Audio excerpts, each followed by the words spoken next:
तो dear students, हमारा next question है question number 46, product of the roots of the equation is. तो बेटा हमें ये एक क्वाड्रेटिक इक्वेशन दी हुई है। अगर हम इसको स्टैंडर्ड इक्वेशन से कंपेयर करें तो इसका जो ए बी और सी की वैल्यू है वो क्या क्या रहेंगी। ये A X square plus B X plus C जो कैपिटल लेटर्स लिए, ये मैंने स्टैंडर्ड इक्वेशन ली है। कैपिटल ए की वैल्यू होगी ए माइनस बी, कैपिटल बी की वैल्यू होगी बी माइनस सी और कैपिटल सी की वैल्यू होगी सी माइनस ए।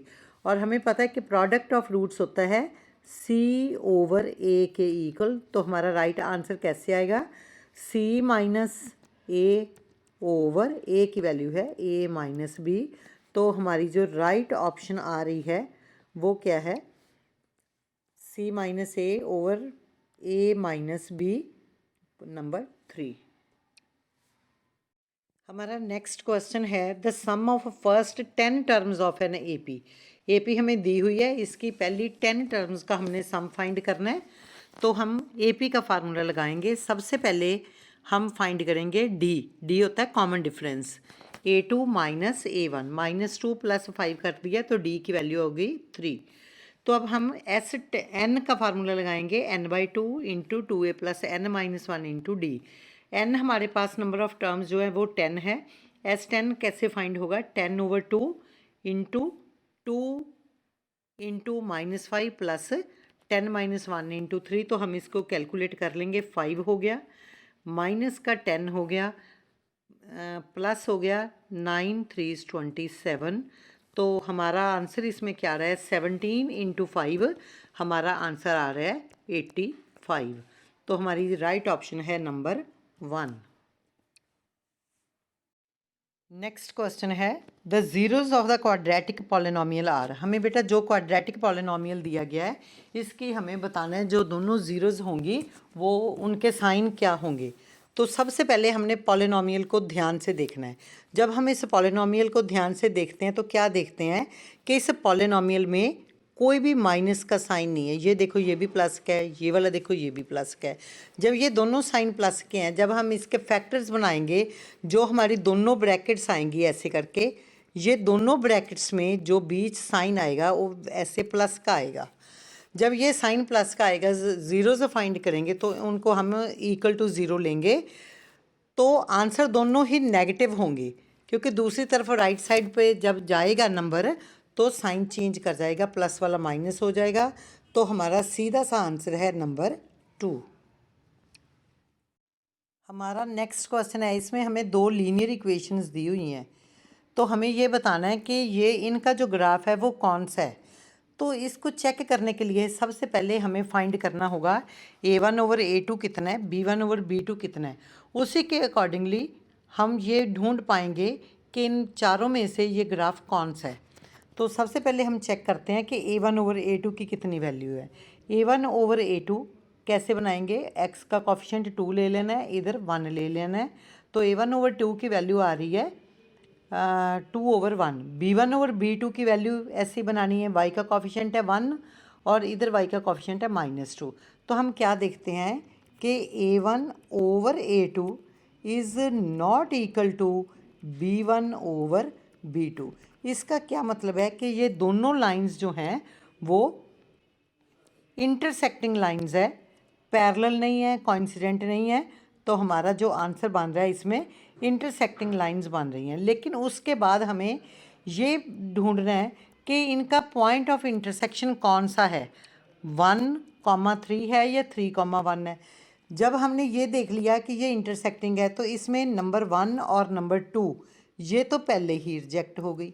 अब क्या करेंगे, इन दोनों में से जो राइट ऑप्शन कैसे ढूंढेंगे, हम दोनों पॉइंट्स को किसी एक इक्वेशन में पुट करके देख लेंगे। अगर हम 1 और 3 को इसमें लगाते हैं, x की वैल्यू 1 लगाते हैं और y की वैल्यू 3 लगाते हैं, तो उसको जब इक्वेट करते हैं तो वो 7 नहीं बनता, इसलिए 1 और 3 इसकी वैल्यू नहीं है। तो हम दूसरी वैल्यू लगाकर चेक करेंगे। x की वैल्यू मैंने इसमें 3 लगाई, 2 × 3 6 हो गया, प्लस y की वैल्यू 1 लगाई, 7 हो गया। ये जो वैल्यू 3 1 है ये पहली इक्वेशन को भी सेटिस्फाई कर रही है तो ये दूसरी को भी करेगी, इसलिए हमारी राइट ऑप्शन है नंबर 4। हमारा नेक्स्ट क्वेश्चन है कि one of the zeros of cubic polynomial is zero, the product of other two zeros. हमें एक क्यूबिक पॉलिनोमियल दिया हुआ है। क्यूबिक पॉलिनोमियल का मतलब होता है जिसकी 3 जीरो होती हैं। तो इन 3 जीरो में से एक ज़ीरो की वैल्यू ज़ीरो है, तो हमें दूसरे 2 ज़ीरोज़ का प्रोडक्ट फाइंड करना है। तो इसके लिए हम फार्मूला लगाएंगे alpha beta plus beta gamma plus gamma alpha is equal to C/A। तो क्योंकि इनमें से कोई एक ज़ीरो है जो उसकी वैल्यू ज़ीरो है, तो मान लो अल्फ़ा ज़ीरो है तो अल्फ़ा बीटा ज़ीरो हो जाएगा, गामा और अल्फ़ा ज़ीरो हो जाएगा। अदर टू बच गई, इन दोनों का प्रोडक्ट फिर हमारा कितना आ गया C/A। तो इनमें से हम किसी एक को ज़ीरो लेकर बाकी 2 का प्रोडक्ट फाइंड करेंगे तो हमारा आंसर C/A ही आएगा। तो हमारी ऑप्शन है नंबर 2। नेक्स्ट क्वेश्चन है sum and product of the equation, quadratic equation है, are 4 and -3 respectively, what are the values of P and Q। तो dear students, we know sum of zeros, जिसको हम formula लगाते हैं -B/A का formula लगाते हैं। तो सम ऑफ ज़ीरोज़ दिया हुआ है हमें 4 और प्रोडक्ट ऑफ ज़ीरोज़ हमें दिया हुआ है -3। सो हम फार्मूला का यूज़ करेंगे -B/A। तो B की वैल्यू है P, -P/A है 1, -P/1 इज इक्वल टू 4 और प्रोडक्ट होता है C/A, Q/1 is equal to -3। So P is equal to आ गया -4 और Q आ गया -3। हमारी राइट ऑप्शन है नंबर 2। हमारा नेक्स्ट क्वेश्चन है if the sum of first 20 even natural numbers is equal to K times the sum of first 20 odd natural numbers then K is equal to.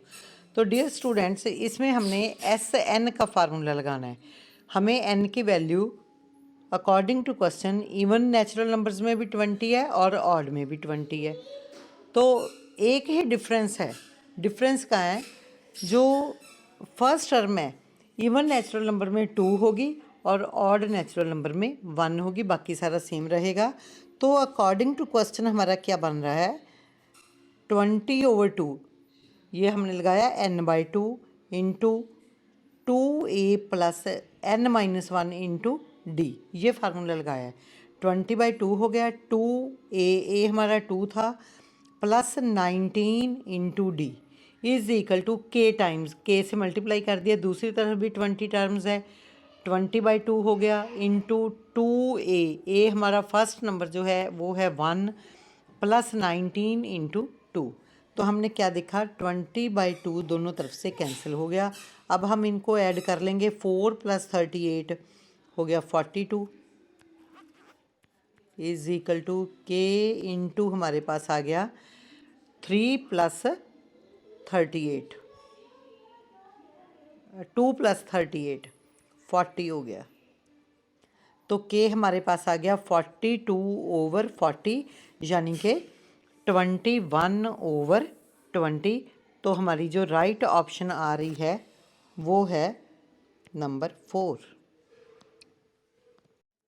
Next question है arcs of 2 congruent circles subtend angles of 60 degree and 20 degree at their respective centres, the ratio of lengths of corresponding arcs is. तो बेटे हमें इस question में क्या दिया है, दो जो सर्कल है वो कॉन्ग्रुएंट है, मतलब दोनों का रेडियस सेम है, सिर्फ जो डिफरेंस है वो सेंट्रल एंगल में है। तो लेंथ ऑफ आर्क भी उसके अकॉर्डिंगली उनकी सीधी रेशो हो जाएगी 60/20, मतलब जो हमारा आंसर है वो सीधा ही 3/1 आ जाएगा। फिर भी अगर आप डिटेल पे करना चाहो तो आप कैसे कर सकते हो, लेंथ ऑफ आर्क का फार्मूला लगाएंगे 2πr θ/360। तो दोनों वैल्यूज़ ऊपर नीचे लगाकर कैंसिल कर किया जा सकता है, ऐसे भी कर सकते हो 2πr 60/360, 2πr 20/360, ये ऐसे सीधे ही कैंसिल हो जाएंगे क्योंकि आर दोनों का सेम है, सर्कल्स कॉन्ग्रुएंट है। ये डिनोमिनेटर वाला भी सीधा ही कट जाएगा और आप बचा 60/20, तो भी हमारा आंसर 3/1 ही आएगा। तो इसमें हमारी जो ऑप्शन है वो है नंबर 3। नेक्स्ट क्वेश्चन में हमें बताया गया कि ओ सेंटर ऑफ द सर्कल है, ए डी इसका डायमीटर है, AD डायमीटर है तो AO हो गया 17 सेंटीमीटर, रेडियस इसका हो गया 17, और उसके बाद AB हमें दिया हुआ है 30, लेकिन OC इसके ऊपर परपेंडिकुलर है, इसलिए AC रहेगा हमारा 15।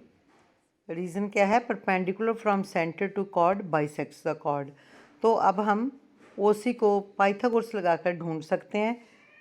तो वैसे तो सीधा ही है, अगर आपको याद हो 17, 15 और 8 ये एक पाइथागोरियन ट्रिपलेट होती है, तो इसके अकॉर्डिंगली सीधा ही आपका नंबर 2 आ जाएगा आंसर। नहीं तो फिर हम पाइथागोरस भी लगा सकते हैं। 17 स्क्वायर इज इक्वल टू 15 का स्क्वायर प्लस एक्स स्क्वायर या OC स्क्वायर, OC को हमने x ले लिया, तो इसको इस तरह से भी आप फाइंड कर सकते हो। O is the center of the circle, angle AOB is 90 and angle ABC is 30, तो हमें एंगल CAB को फाइंड करना है।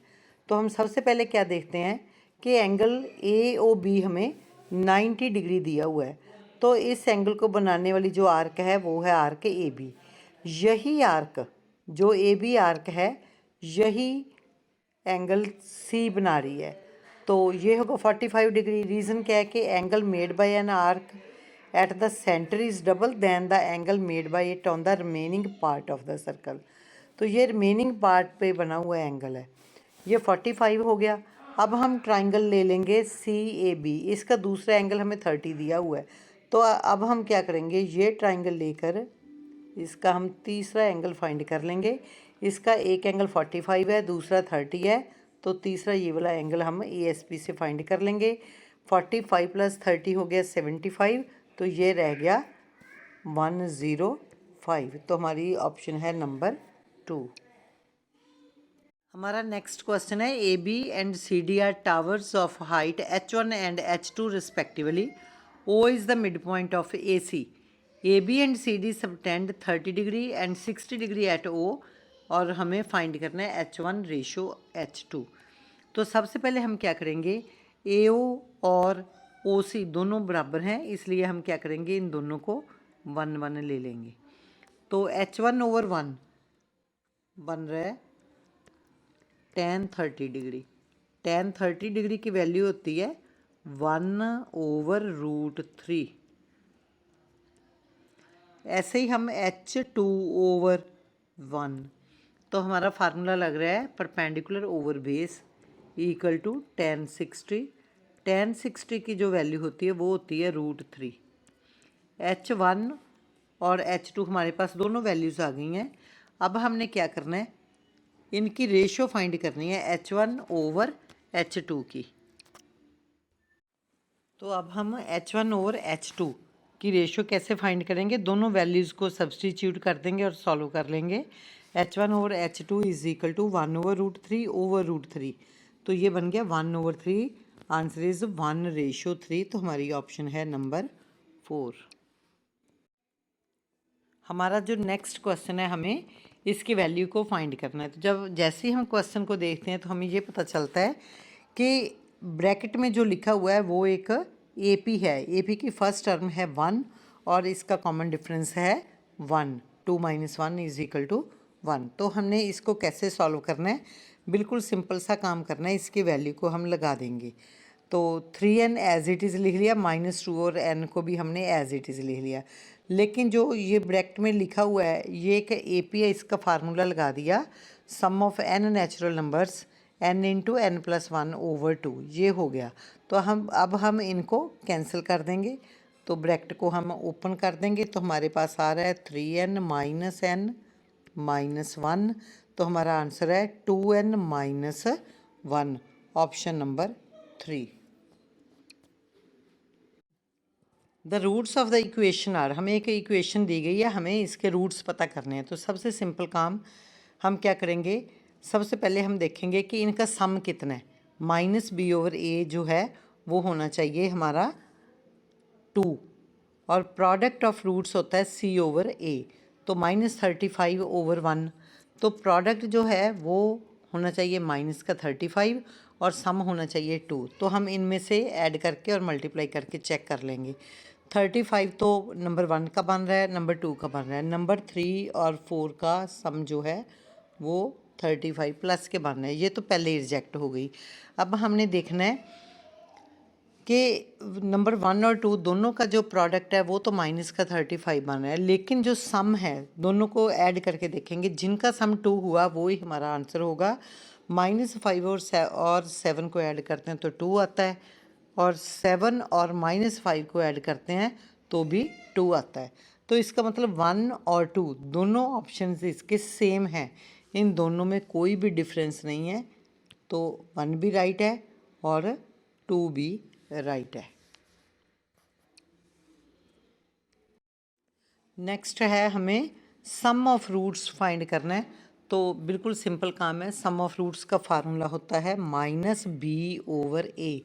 इसमें b की वैल्यू है -3, ये मैंने माइनस फार्मूले वाली लगाई है, और उसके बाद ये -3 लिखा है जो b की वैल्यू थी। तो अब हम क्या देखते हैं, ये माइनस माइनस से कट जाएगा और हमारा आंसर आ गया 3/2, ऑप्शन नंबर 2।